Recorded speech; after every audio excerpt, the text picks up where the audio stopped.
വെള്ളക്കടലാസിലെ പ്രണയം. ഒരു ശാന്തമായ പ്രഭാതം.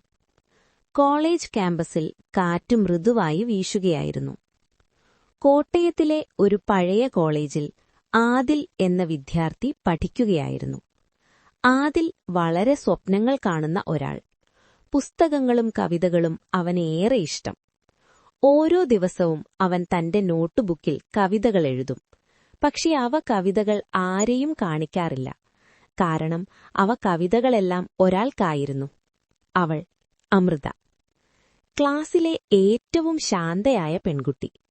കണ്ണുകളിൽ ഇപ്പോഴും ഒരു മൃദുവായ പുഞ്ചിരി. ആദിൽ ഒരിക്കലും അവളോട് തന്റെ പ്രണയം പറഞ്ഞില്ല. പകരം ഓരോ ദിവസവും ഒരു വെള്ളക്കടലാസിൽ ഒരു ചെറിയ കവിത എഴുതി ലൈബ്രറിയിലെ ഒരു പുസ്തകത്തിനുള്ളിൽ വയ്ക്കും. അതാരും അറിയാത്ത ഒരു രഹസ്യം. ഒരു ദിവസം അമൃത ലൈബ്രറിയിൽ ഒരു പുസ്തകമെടുത്തു.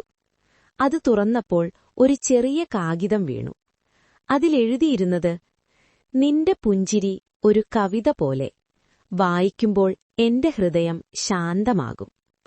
അമൃത അത്ഭുതപ്പെട്ടു. അടുത്ത ദിവസവും മറ്റൊരു കാഗിതം. അങ്ങനെ ദിവസങ്ങൾ കടന്നു. അവൾക്ക് ആ അനാമിക കവിതകൾ ഇഷ്ടമായി. ഒരു ദിവസം അമൃത ആ കാഗിതത്തിൽ തന്നെ ഒരു മറുപടി എഴുതി. ഈ കവിതകൾ എഴുതുന്നവൻ ആരാണെങ്കിലും നിന്റെ വാക്കുകൾ മനോഹരമാണ്. അടുത്ത ദിവസം ആദിൽ ആ മറുപടി കണ്ടു. അവന്റെ ഹൃദയം സന്തോഷത്തിൽ നിറഞ്ഞു. അങ്ങനെ അവരുടെ സംഭാഷണം വെള്ളക്കടലാസുകളിൽ തുടർന്നു. പക്ഷെ അവർ ഒരിക്കലും നേരിൽ സംസാരിച്ചില്ല. കോളേജിന്റെ അവസാന ദിവസം. അമൃത ലൈബ്രറിയിലെത്തി. അവൾ ഒരു പുസ്തകത്തിനുള്ളിൽ അവസാനമായി ഒരു കുറിപ്പ് വച്ചു. ഇന്ന് അവസാന ദിവസം. നിനക്ക് ധൈര്യമുണ്ടെങ്കിൽ ഇന്നെന്നെ കാണാൻ വരൂ. ആദിൽ ആ കുറിപ്പ് കണ്ടപ്പോൾ അവൻ ഓടി ക്യാമ്പസിലേക്ക്. മരത്തിൻ കീഴിൽ അമൃത നിൽക്കുകയായിരുന്നു. അവൾ ചിരിച്ചു ചോദിച്ചു, കവിതകൾ എഴുതിയത് നീയാണോ? ആദിൽ അല്പം ലജ്ജിച്ചു. അതെ. അമൃത പുഞ്ചിരിച്ചു. അപ്പോൾ ഇനി മുതൽ കവിതകൾ കടലാസിലല്ല, എന്റെ കൂടെ പറഞ്ഞാൽ മതി.